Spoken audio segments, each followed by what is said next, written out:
Hello, good afternoon. My name is Max Wong. I'm currently the final PhD year student studying in the Multimedia University in Cyberjaya campus.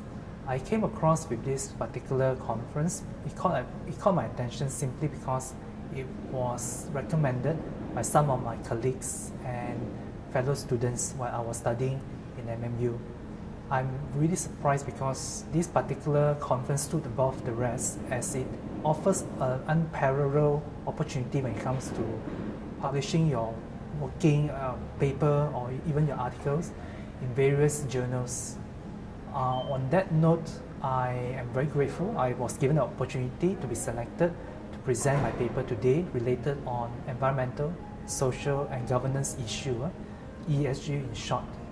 I am also very grateful because I had the opportunity to network with some of my fellow academicians that share the same research passion with me. In fact, I'm very happy to share that some of them already started discussing about the next project in which we could collaborate together. I wish all the best for the conference organizer, and I really look forward, if given the opportunity, to participate in next year conference happening in Thailand, Bangkok. Thank you.